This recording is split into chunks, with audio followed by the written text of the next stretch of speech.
नमस्ते।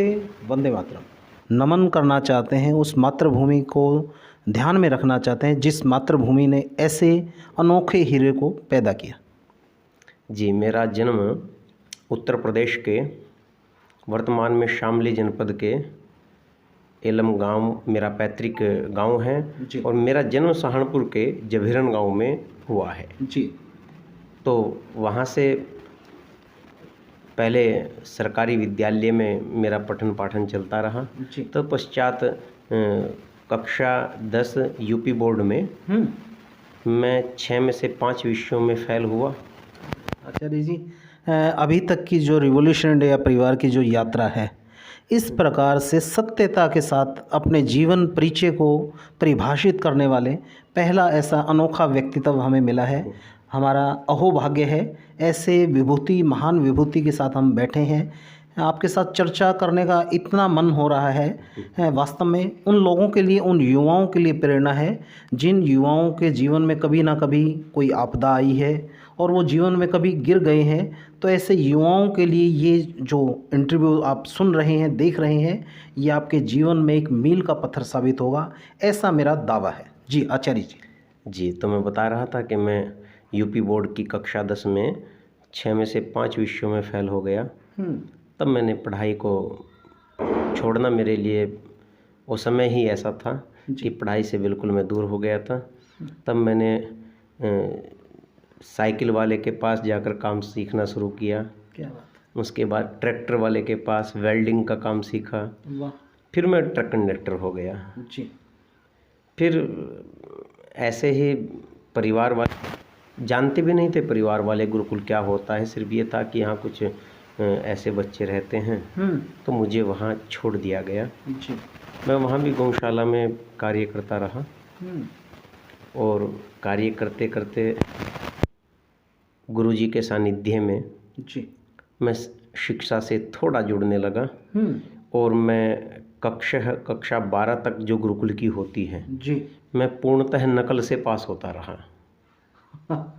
ये आप बहुत बड़ी बात कह रहे हैं। हर बार सच्चाई से सामना हो रहा है। मतलब एक तरीके से लाई डिटेक्टर टेस्ट, हम बहुत प्रोग्राम हमने देखे हैं टीवी चैनल्स पर, वहाँ सच बुलवाने के लिए वो एपिसोड रखते हैं, मशीनों का उपयोग करते हैं, लेकिन आपने वास्तव में चैनल को गौरवान्वित कर रहे हैं और सत्यता की ताकत को आप बता रहे हैं। कितनी बड़ी ताकत होती है। जी जी, ये नहीं, ये सत्य ही है। मैं बिल्कुल नकल से पास होता रहा। उसके पश्चात कुछ कारणों से मैं गुरुकुल यमुनानगर को छोड़ के गुरुकुल फतेहाबाद हिसार के पास जो है, जी, वहाँ आ गया। वहाँ मैंने सेल्फ स्टडी प्रारंभ की। क्या बात है। मैंने आचार्य गण वहाँ पे संस्कृत पढ़ाने वाले नहीं थे, तो सारी रात जागकर फिर मैं अपने आप एक लक्ष्य लेकर, एक उद्देश्य बना करके अब मुझे पढ़ना है, क्योंकि सब का जो संबोधन होता था वो मेरे लिए ऐसा ही होता था कि ये पढ़ेगा नहीं, ये मजदूरी करेगा, ये करेगा। तो ऐसे मेरे अंतःकरण में एक प्रेरणा जागृत हुई। जी, शायद मेरे पूर्व जन्म के संस्कार में उजागर हो रहे हों। जी, तो फिर मैंने मेहनत करनी प्रारंभ की। जी, अच्छा जी। और फिर मैंने शास्त्री की परीक्षा बड़े अच्छे नंबरों से उत्तीर्ण की और ऐसे भाव जागृत हुए कि मैं गुरुकुल लाढ़ौत आ गया, आचार्य हरिदत्त जी के सानिध्य में। और शास्त्री सेकंड ईयर में मैंने कविताओं की एक पुस्तक लिखकर प्रकाशित करवा दी थी। क्या बात है, बहुत उम्दा। मैं बीच में आपको रोकना चाहूँगा। जब आपने कविता की बात की है, पुस्तक आपने रचित की है, तो निश्चित तौर पर दर्शकों को हम छोड़े चलते हैं कुछ कविता के 2-4 बोलों के साथ, प्रेरणादायक आपके उद्बोधन के साथ। इसे जो लोग हार जाते हैं, जी, जरा सी घटनाओं से मरने की बात करते हैं, टूट जाते हैं जीवन में, जी, उन्हीं के लिए मैं 4 पंक्तियाँ बोलूँगा। जी आचार्य जी। हर दर्द में मुस्कुराने का अंदाज निराला है। क्या बात है। हर दर्द में मुस्कुराने का अंदाज निराला है। चुनौतियों को हमने सहज से संभाला है। क्या बात है। चुनौतियों को हमने सहज से संभाला है। जिन कारणों से लोग मरने की बात करते हैं, हमें बचपन से उन हादसों ने पाला है। आए आए, क्या बात है, कमाल। आचार्य जी, बड़ा प्रेरणादायक आपका ये जो पंक्तियां हैं, वास्तव में एक हताश निराश व्यक्ति के जीवन में एक प्रकाश का, सूर्य जैसी रोशनी का एक प्रभाव डालेगा। जी आचार्य जी।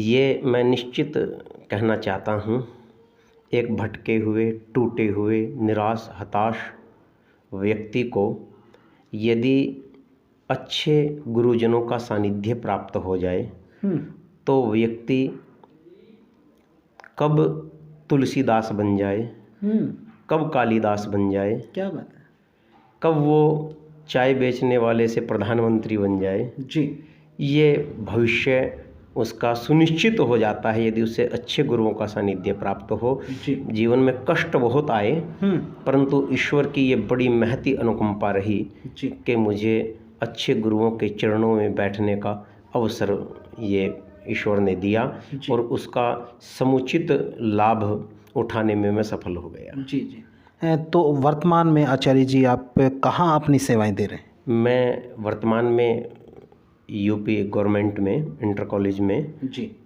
हिंदी लेक्चरर के पद पर कार्य कर रहा हूँ जी, और आर्य समाज में मैं एज ए वैदिक प्रवक्ता के रूप में जी, ऋषि दयानंद के ऋण से उऋण होने का प्रयत्न कर रहा हूँ, जी, क्योंकि जहाँ हम छोटे छोटे अचीवमेंट प्राप्त करके अपने आप को बड़ा मानने लगते हैं, मैंने बहुत कुछ जीवन में किया है, जी, जब ऐसे व्यक्तित्व ऋषि दयानंद को पढ़ते हैं, जब ऐसे व्यक्तित्व सुभाष चंद्र बोस को पढ़ते हैं, जी, तो लगता है कि हम तो कहीं उनके सामने कण भर भी चुनौतियों का सामना नहीं कर पाए हैं। जी आचार्य। पूरा समाज विरोध में खड़ा है ऋषि के।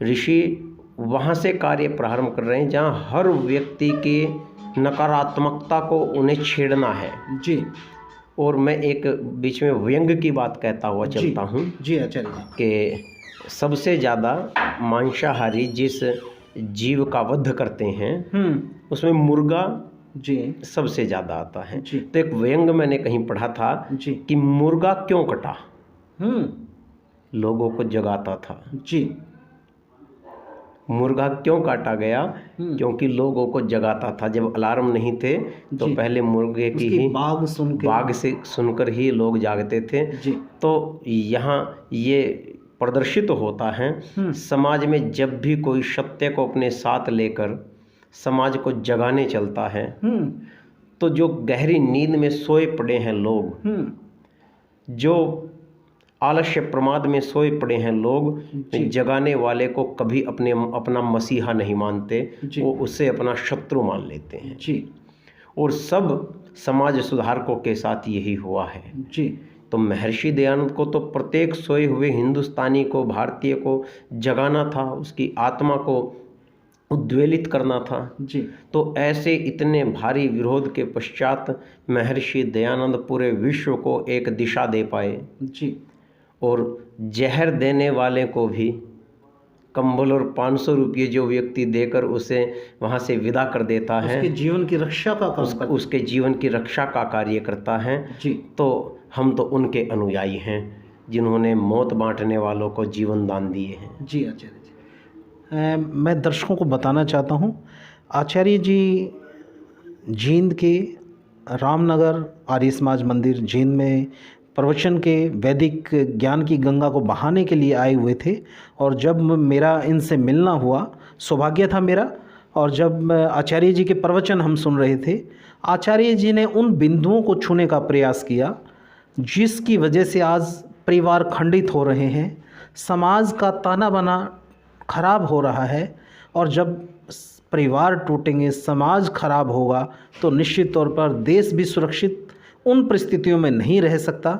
जब इस प्रकार की समस्याओं को, उन समस्याओं का समाधान जब आचार्य जी के मुख से सुनने को मिला, जिसको मैंने आपके अपने यूट्यूब चैनल पर, रिवॉल्यूशन इंडिया चैनल पर हमने अपलोड किया है आप लोगों के लिए, आप उनसे जुड़िए, उन प्रवचनों का अपने जीवन में सदुपयोग कीजिए। निश्चित तौर पर फिर वो तलाक शब्द आपको जीवन में कहीं देखने को नहीं मिलेगा, जिस शब्द को हम उर्दू में तलाक और इंग्लिश में डाइवोर्स जो बोलते हैं, हिंदू संस्कृति में कहीं भी तलाक शब्द या डाइवोर्स शब्द का कोई पर्यायवाची नहीं मिलेगा। ऐसी आचार्य जी का संबोधन, इनका प्रेरणादायक उद्बोधन हमारे चैनल के माध्यम से आप देख सकते हैं। मैं आचार्य जी क्योंकि आप बहुत बड़े विद्वान हैं और विद्वान की विद्वता का पता तब लगता है आचार्य जी जब बड़े गूढ़ विषय को बड़ी सरलता से, क्योंकि बचपन से मैंने भी आर्य समाज में जीवन यापन किया है, उनके विचारों से जीवन में कुछ नया करने का प्रयास किया, लेकिन जब बतौर बौद्धिक प्रवचन के लिए वैदिक विद्वान आते थे, बचपन से लेके अभी कुछ समय तक वो बौद्धिक सुनने का मन नहीं करता था। कारण उसका या तो विद्वान उस गूढ़ विषय को सरलता से नहीं समझा पा रहे थे या हमारी अज्ञानता थी कि हम उस विषय को नहीं पकड़ पा रहे थे। लेकिन जब आपके बोधि को हमने सुना, जनता ने सुना, जो आर्य समाज में आने वाले दर्शक थे उन लोगों ने सुना, धर्म प्रेमी सज्जनों ने सुना, तो निश्चित तौर पे आपने गूढ़ से गूढ़ विषय को बड़ी सरलता से, बड़े दृष्टांत से आपने उनको सरल कर दिया। मैं ये कहना चाहूँगा जी आचार्य जी, मैं पुनः सभी दर्शकों को भी कहना चाहूँगा, जब भी मुझे कोई बहुत बड़ा विद्वान कहता है या बहुत शास्त्रों का वेत्ता मानता है, बस मेरे मुख से यही निकलता है जी। आचार्य शिव कुमार शास्त्री जी की पंक्तियां हैं, उनकी पुस्तक में हैं जी। अपना भी नाम है आलिमों की बस्ती में, अपना भी नाम है आलिमों की बस्ती में, बस किसी तरह जहालत छुपाए बैठे हैं। विद्वत्ता के हम आसपास भी नहीं हैं, विद्वत्ता का सागर बहुत बड़ा है, मैं तो उस सागर के पास पड़े हुए रेत का एक सूक्ष्म सा कण हूँ। ये आचार्य जी आपकी महानता है, सरलता है आचार्य, पूज्य आचार्य जी की, जो इन्होंने अपने इनके प्रति जो श्रद्धा के भाव जो रिवॉल्यूशन इंडिया चैनल परिवार ने देना चाहा, इन्होंने उसको सिर पर रखने के बजाय उसको सिर्फ जहाँ उसका स्थान है वहीं तक उसको रखा। आचार्य जी, क्योंकि आप एक विद्वान व्यक्ति से चर्चा करना कोई आसान कार्य नहीं, जितना मैं मानता हूँ। हम और विषय की चर्चा नहीं करेंगे जी। मैं बतौर आचार्य रणवीर आर्य जी से जानना चाहता हूँ, आपने कष्ट का समय भी बचपन से और अब तक की जो यात्रा है वो देखा है जी। आपने देश प्रदेश समाज का ताना बाना भी देखा है। बिल्कुल।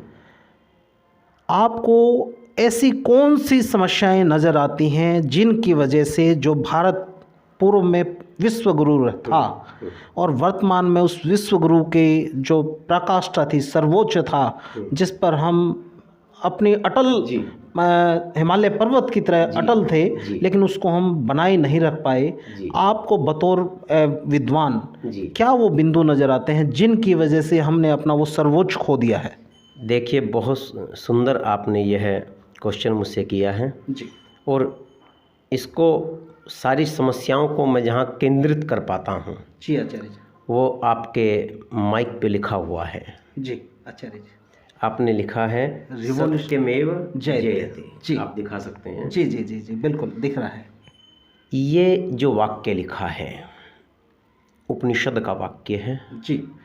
और सभी धर्माचार्य और सभी धर्म से जुड़े हुए लोग इसका बहुधा उपयोग भी करते हैं। जी। सत्यमेव जयते, और इसका अर्थ ये किया जाता है कि सत्य ही जीतता है। जी। परंतु आप संसार में देखेंगे, भारत में ही देखेंगे, और भारत के एक छोटी सी तहसील से लेकर सुप्रीम कोर्ट तक आप रोज सत्य को हारते हुए, पिटते हुए, मरते हुए देखेंगे। आचार्य जी, बहुत आपने बड़ी बात कह रहे हैं। सत्य, कटु सत्य, सत्य कभी कटु नहीं होता, लेकिन हमने किसी तरीके से उसको कटु कह दिया, लेकिन ये वास्तविकता है, आज के इस ताने बाने की वास्तविकता है। सत्य प्रताड़ित होता है, सत्य हारता है। जी आचार्य जी, सत्यमेव जयते, सत्य ही जीतता है। क्या उपनिषद का ये वाक्य गलत हो सकता है? अगर उपनिषद को देखें तो नहीं। इसको समझेंगे कैसे? जी आचार्य जी, इसको अब वर्तमान में आप देखेंगे सत्य को तो चौराहे पर गोली मार दी जाती है। क्या बात है। रोज सत्य चिल्लाता चिल्लाता एक छोटी से थाने से लेके बड़े बड़े न्यायालयों तक सर पटक पटक कर सत्य मर रहा है। और सत्य बोलने वाला व्यक्ति भी अपनी जीवन की यात्रा पूर्ण कर जाता अरे है। सत्य बोलने वाले को का चीरहरण हो जाता है चौराहों पर। जी अच्छा, उसके परिवार को मार दिया जाता है। जी अच्छा जी। कदम कदम पे सत्य हमें हारता हुआ दिखाई देता है और हम रोज गा रहे हैं सत्यमेव जयते, सत्यमेव जयते, सत्य ही जीतता है, सत्य ही जीतता है। जी। उसके पीछे झांकना पड़ेगा, सारी समस्याओं का समाधान यहाँ है। क्या बात है आचार्य जी। आप आज वास्तव में मैं कहता हूँ मेरा रिवॉल्यूशन इंडिया चैनल का जो इंटरव्यू करने की, खास चर्चा करने की जो श्रृंखला है, उसका जो उद्देश्य हम लेके चले, शायद उसका ये जो एक ध्येय वाक्य था सत्यमेव जयते, उसके प्रश्न के उत्तर में आज आप उसका समाधान हमें देते नजर आ रहे हैं। मैं जी एक अच्छा उदाहरण के द्वारा आप सभी को और आपके दर्शकों को भी समझाऊंगा ये बात। जी अच्छा दो छात्र एक विद्यालय में और एक ही कक्षा में हैं। जी। एक छात्र वो है जो गुरुजी की आज्ञा का बहुत पालन करता है, अनुशासित है, कभी किसी के साथ दुर्व्यवहार नहीं करता, चोरी नहीं करता, छल कपट नहीं करता। और उसी कक्षा में एक दूसरा विद्यार्थी है, वो छली भी है, कपटी भी है, गुरुजी को गालियाँ भी देता है पीछे से और उसका बहुत दुर्व्यवहार वो करता है। जी अच्छा। परंतु ये जो अच्छा छात्र है यह उतना पुरुषार्थ नहीं करता, बस ढीला सा बैठा रहता है, समय गुजार रहा है। वो दुष्ट जो है जी, वो ट्यूशन में, विद्यालय में, होमवर्क के समय बड़ा पुरुषार्थ करता है। तो मेरा आपसे प्रश्न यह है जी कि जिस समय परिणाम आएगा जी कौन जीतेगा? जितना मुझे समझ में आता है आचार्य जी, जिसने पुरुषार्थ किया है उसका परिणाम आएगा। तो ये जो उपनिषद का वाक्य है सत्यमेव जयते, सत्य ही जीतता है, उसे हम इंडिविजुअली लेते हैं, हम व्यक्तिगत लेते हैं। मैं सच्चा हूँ और मेरे साथ जिसका द्वंद्व चल रहा है वो झूठा है, मुझे जीतना चाहिए, ये सत्य नहीं है। वो उपनिषद जिस सत्य के जीतने की बात कह रहा है वो वेद से निकला हुआ बिल्कुल स्पष्ट सत्य यह है कि पुरुषार्थ जीतता है। ये वेदों का सत्य है जिसके लिए उपनिषद ने कहा है कि सत्य जीतता है। जी, पुरुषार्थ जीतेगा।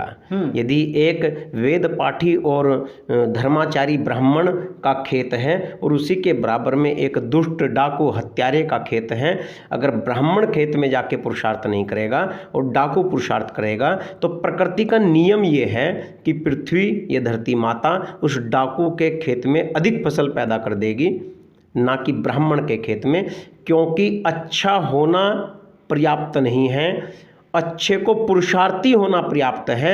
जिसके पीछे पुरुषार्थ खड़ा होगा, यदि अच्छाई के सामने पीछे पुरुषार्थ खड़ा है तो अच्छाई जीतेगी, यदि दुष्ट के पीछे, बुराई के पीछे पुरुषार्थ खड़ा है तो दुष्टता जीत जाएगी, बुराई जीत जाएगी। और यही आप जहाँ भी देख रहे हैं वहाँ आपको यही दिखाई दे रहा है। आचार्य जी, जितना आपने जो बताने का प्रयास किया, समझाने का प्रयास किया, मुझे जितना समझ में आया, मैं दर्शकों को उनके स्वतंत्र कमेंट्स के लिए छोड़ रहा हूं। आप भी इस पे कुछ ना कुछ अपनी टिप्पणी अवश्य दें। जो आचार्य जी ने हमारे को समाधान देना चाहा, लेकिन आचार्य जी, मैं आपके इस जवाब के उसमें कुछ मैं कहना चाहता हूँ। आपने कहा कि जो पुरुषार्थ करता है वही व्यक्ति, उसी की विजय होती है, तभी वो सत्यमेव जयते होता है।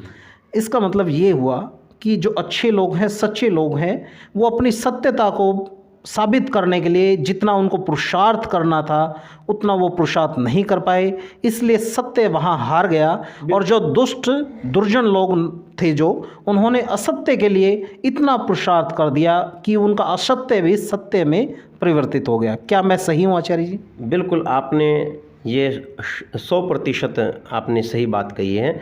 देखिए, जो अच्छाई है वर्तमान में, आप एक उदाहरण दीजिए, क्योंकि हमारे साथ विद्यार्थी भी जुड़े होंगे, पढ़ने वाले बच्चे भी जुड़े होंगे जी। अच्छा, आप मुझे बताइए, पूरे एक महाविद्यालय में कितने बच्चे ये दुष्ट प्रवृत्ति के होते हैं? जितना मैं मानता हूँ शायद 0.11% में, शायद इतना ही, इससे ज़्यादा नहीं, अदरवाइज सब अच्छे लोग होते हैं। 1000 में 10 बच्चे वे होते हैं जिनको आप दादा शब्द से संबोधित करते हैं कॉलेजों में, या दुष्ट उनको बोलते हैं, हिंसक कह दीजिए। में 10 हैं और अच्छे 1000 हैं, परंतु वे 10 के 10 संगठित हैं और वे व्यक्तिगत नहीं हैं, वे सामूहिक हैं। जी। और वे जो 1000 हैं, जबकि 1000 के आगे यदि 10 खड़े हों और 1000 एक आवाज़ में चिल्ला भी दें तो 10 चक्कर खा के गिर जाएंगे। जी। परंतु उस 10 से 1000 कांपता है, पूरा कॉलेज का 1000 बच्चा कांपता है, क्योंकि वे इंडिविजुअली हैं, वे व्यक्तिगत हैं। अच्छाई संगठित नहीं हो पा रही है। जी। जिस दिन अच्छाई संगठित हो जाएगी और संगठित होने में पुरुषार्थ लगेगा। जी। जिस प्रकार से आर्य समाज पुरुषार्थ कर रहा है कि अच्छे लोगों का एक समाज इकट्ठा करे, उन लोगों को एक मंच दे, वहाँ वैदिक विद्वानों का, वैदिक भजनोपदेशक का भजनों के माध्यम से उनके मन को परिवर्तित करने का प्रयास है, ताकि वो अच्छे लोग संगठित हों, जिससे अच्छे समाज का निर्माण हो, अच्छे देश और प्रदेश का निर्माण हो। बिल्कुल, आप सही कह रहे हैं। जैसे हमारे जो वेद हैं उनका तो ये ध्येय वाक्य है, समगच्छध्वम समवदध्वम समवो मनांसी जानताम। चलो साथ मिलकर चलें, साथ मिलकर बोलें। अच्छे व्यक्ति, धार्मिक व्यक्ति एक स्वर से स्वर मिलाकर अपनी बात को कहने का प्रयास करें तो निश्चित रूप से समय बदलेगा। और आज भी जहाँ जिस क्षेत्र के जिस बिंदु पर अच्छा व्यक्ति पुरुषार्थ कर रहा है उसका परिणाम आ रहा है, क्योंकि प्रकृति के नियम को आप बदल नहीं सकते। जहाँ भी पुरुषार्थ होगा वहाँ परिणाम आएगा। ये जरूर मैं एक ये दार्शनिक बात आपसे कहना चाहता हूँ, जो दुष्ट व्यक्ति पुरुषार्थ से विजय को प्राप्त कर लेता है, जो दुष्ट व्यक्ति पुरुषार्थ से विजय को प्राप्त कर लेता है, उसमें वो जीवन का सुख कभी दिखाई नहीं दे सकता। जो एक पुरुषार्थ के द्वारा सत्य मार्ग पर चलकर कुछ अचीवमेंट जीवन में होता है, उससे जो सुख जीवन में दिखाई देगा वो दुष्ट के। बस मैं इस वाक्य को इस बात को एक वाक्य में परिलक्षित करता हूँ। दुष्टता से पुरुषार्थ करके संसाधन जुटाए जा सकते हैं, सुख नहीं जुटाया जा सकता, क्योंकि सुख तो सत्य के मार्ग पर चलकर ही होगा। जितना जितना आप सत्य के मार्ग पर चलकर पुरुषार्थ करेंगे उतना उतना आपको सुख होगा। जी। आचार्य जी, अभी आप युवा अवस्था में हैं जी। आपके जीवन का जो संघर्ष का काल था वो आपने बड़ी निर्भीकता से, निडरता से आपने उसको जिया है। अब आपका जो सर्वोच्च पर समाज को ले जाने का और अपने आप को उन्नति के मार्ग पर प्रशस्त करने का काल है, उसकी ये शुरुआत भर है। जी। तो बतौर आचार्य रणवीर आर्य जी, अपना क्या लक्ष्य लेकर चले हैं जीवन का, कि क्या कुछ ऐसा लक्ष्य है जिसको अचीव करना है बतौर आचार्य? देखिए, आपने ये बहुत ही व्यक्तिगत मुझसे प्रश्न किया है। मैं आप सभी को बताना चाहता हूँ, सरकारी नौकरी करते हुए, लेक्चरर पद पर रहते हुए भी मेरा मुख्य उद्देश्य है कुछ आने वाली संतति में से जितना मैं कर पाऊँगा कुछ ऐसे व्यक्तित्व निर्माण करना जो अच्छे के साथ साथ शक्तिशाली हो। क्या बात है, क्या बात है। जो मेधावी के साथ साथ, प्रज्ञा बुद्धि के साथ साथ वे सामाजिक, आत्मिक, शारीरिक रूप से शक्तिशाली हों। मैं कुछ ऐसे बच्चों का चयन करके रखता हूं। आपको बताऊं कि हमारे ऐसे चयनित कुछ बच्चे इस बार यूपीएससी के एग्ज़ाम में, क्या बात है, बधाई आपको, बहुत बैठे हैं जी। और मैं यमुनानगर में गुरुकुल शादीपुर वैदिक साधन आश्रम है जिसमें विद्यार्थी पढ़ते हैं, उसका संचालन करता हूँ। जी। वहाँ की कमेटी, वहाँ के आचार्य के साथ जुड़कर कुछ ऐसी ही प्रतिभाओं के निर्माण में मैं लगा हूँ कि जीवन के अंतिम पड़ाव पर मन में यह द्वंद्व ना रह जाए कि कुछ कर सकते थे, कुछ कर नहीं पाए। बाकी अगर आप कुछ ऐसा कर देते हैं जिसमें आपके सपने पूरे होते हुए दिखाई देते हैं आने वाली संतति में, तो आपके जीवन में रिक्तता समाप्त हो जाती है, खालीपन समाप्त हो जाता है। आपको लगता है कि मैंने कुछ किया है। केवल और केवल पैसे के लिए जीना, केवल और केवल अपनी इज्जत और शोहरत के लिए जीना, ये गंवारा नहीं है। आचार्य जी, आपसे जितनी चर्चा की जाए उतना कम है। आपकी भी व्यस्तता है, समय का भी हमें ध्यान रखना है। जाते जाते जी आपके श्रीमुख से जी जो जैसे किसान की फसल होती है शुरुआत में, जी अगर उस फसल का शुरुआत में हम अच्छे से ध्यान रख लें तो फसल लहरा कर किसान को अच्छा उत्पादन देती है और अच्छा एक आय का साधन बनती है। तो ऐसे बच्चों को, ऐसे उभरते हुए युवाओं के लिए, जी और जो गृहस्थ आश्रम में हैं, जो संन्यास आश्रम में हैं, उन सब के लिए आपका प्रेरणादायक संबोधन, ताकि उनके जीवन में सुख ही रहे, दुखों से उनका सामना ना हो पाए। जी आचार्य जी। मैं सभी से ये कहना चाहूँगा, अपना अनुभव कहना चाहूँगा, केवल शास्त्रीय बात नहीं कहूँगा। जीवन में आप कभी भी हताश निराश ना हो, क्योंकि यह जीवन एक बार मिला है, रोने के लिए नहीं मिला, हंसने के लिए मिला है। बस इसके साथ इतना जोड़ लीजिएगा, हम हंसे तो क्या हंसे, असंख्य जब है रो रहे, हम हंसे तो औरों के भी होठों को मुस्कान दे, हम चले तो क्या चले, असंख्य जो पिछड़ गए, हम बढ़े तो दूसरों को बढ़ने का उत्थान दे, हम हंसे तो क्या हंसे, असंख्य जब है रो रहे, हम हंसे तो औरों के भी होठों को मुस्कान दें। जितना सुख आप प्राप्त करना चाहते हैं, उस सुख को वितरित करने का भाव अपने मन में जागृत कीजिए। और पुनः सबसे एक बात जो मैं अक्सर ये बात बड़ी विनम्रता के साथ कहता हूँ, इस सब कुछ करते हुए जिनके पास वर्तमान में माता पिता रूपी या दादा दादी रूपी अमूल्य निधि है, उनके प्रतिदिन चरणों में बैठने का सौभाग्य मत छोड़िए। मैंने इस उम्र में माता पिता को खोया है, मुझे पता है कि माता पिता की रिक्तता क्या होती है, उनकी रिक्ति क्या होती है।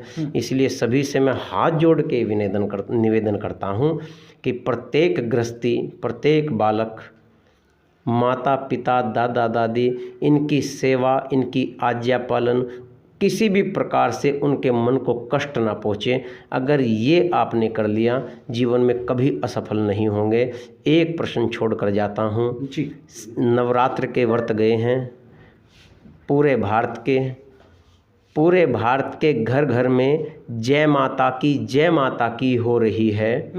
पूरे भारत के घर घर में जय माता की हो रही है। तो मुझे बताओ, वो वृद्धा आश्रम में किसकी मार हो रही है? आए, क्या बात है, बड़ा मार्मिक आपने तो मुझे बताओ, दिया। वो वृद्धा आश्रम में किसकी मार हो रही है? जगदम्बा भी तभी प्रसन्न होगी यदि आपके घर की अम्मा प्रसन्न होगी, आपके घर के पिता प्रसन्न होंगे, देव प्रसन्न होंगे। वे चेतन देवता हैं जी, जो परमात्मा की बनाई हुई साक्षात मूर्ति है। बाकी तो जो मूर्तियां हम पूजन करते हैं वो हमारी बनाई हुई हैं जी, मनुष्य की बनाई हुई है जी। और जहाँ का जैसा मनुष्य है उसने वैसी बनाई हैं। पहाड़ों में जाएंगे तो छोटे कद की मूर्तियां हैं, क्योंकि वो व्यक्ति वैसे ही हैं जी। अपनी प्रतिमूर्ति बनाता है मनुष्य, अपनी परिकल्पना को जी। आप मूर्त रूप आप दक्षिण में जाएंगे तो आपको वहाँ के जो मूर्तियाँ मिलेंगी वो हमारे जैसी गोरी चिट्टी नहीं मिलेंगी, वो काली मिलेंगी, क्योंकि वहाँ थोड़ा सा वैसे ही लोग रहते हैं। तो एक तो मनुष्य की बनाई गई मूर्ति हैं, दूसरी आप ही के घर रूपी मंदिर में ईश्वर की बनाई हुई मूर्ति बैठी हैं, जिनके एक बार चरण छू लेने से वो आशीर्वाद की वर्षा आपके ऊपर करने लगती हैं। और जिसको माता पिता की आत्मा का आशीर्वाद मिल गया, वो एक ट्रक कंडक्टर से आप लोगों के सामने आने तक का सफ़र तय कर सकता है। ये उन्हीं के आशीर्वाद का प्रताप है। आपसे पुनः निवेदन है, जीवन में कुछ भी करना, अपने माता पिता, अपने बड़ों का कभी अपमान मत कर देना, उनकी सेवा में कभी कोई कोताही मत कर देना। आप हमेशा जीवन में सुखी रहेंगे। सुख का ये मूल मंत्र है जी। बहुत आभार परम पूज्य आचार्य रणवीर जी। और मैं दर्शकों को इसी सोच और इसी विचार के साथ छोड़े चलता हूँ। मैं सिर्फ दर्शकों को नहीं, मैं पूरी भारत सरकार, हरियाणा सरकार और अनेकों प्रदेशों की सरकारों को इसी विचार के साथ छोड़े चलता हूँ। जब इस प्रकार के विद्वज्जन समाज में कहीं ना कहीं छुपे हुए इलाके में रह रहे होंगे, अपना एकांकी जीवन जी रहे होंगे, अपने जीवन की जो उनकी दिनचर्या है उसका निर्वहन कर रहे होंगे। क्योंकि पुराने समय में सुनते आए हैं, राजा महाराजा के दरबार में विद्वत लोग, साधु सन्यासी इसलिए रखे जाते थे कि राजा उनसे मार्गदर्शन प्राप्त करके किस प्रकार से राजा की प्रजा की रक्षा कर सके, उनका सही से लालन पालन कर सके, अपने धर्म का कर्तव्य का पालन कर सके। जब इस प्रकार के विद्वत जनों को सरकारें अपने सानिध्य में उनका मार्गदर्शन प्राप्त करके जब कोई सरकार चलेगी तो निश्चित तौर पर वो प्रदेश, वो देश सर्वोच्च उन्नति के सर्वोच्च पर होगा और उस देश और प्रदेश की प्रजा में खुशहाली का संचार होगा, ऐसा मेरा मानना है। आप अपने अपने टिप्पणी, अपने अपने कमेंट्स आप ज़रूर अवश्य करें। आपको ये कैसा इंटरव्यू लगे है उसके बारे में भी लिखिए और मैं आपसे वादा करता हूँ इस प्रकार के अनेकों विद्वत जनों के साथ हम चर्चा करेंगे। शायद किसी एक व्यक्ति के जीवन में इस चर्चा का लाभ मिलेगा तो उसका जीवन सुधरेगा और रिवॉल्यूशन इंडिया परिवार का भी यही उद्देश्य है। यदि हम लेस मात्र भी समाज उत्थान, समाज निर्माण में कुछ भूमिका निभा पाए तो हमारा ये चैनल चलाने का जो उद्देश्य है वो परिपूर्ण होगा। उसको हम ये मानेंगे कि हमने उस लक्ष्य की प्राप्ति में अपना एक कदम बढ़ चले हैं। देखते रहे रिवॉल्यूशन इंडिया। फिर किसी अन्य दिन किसी अन्य शख्स से मुलाकात कराएंगे। जय हिंद, जय भारत, वंदे मातरम। सभी को नमस्ते, धन्यवाद।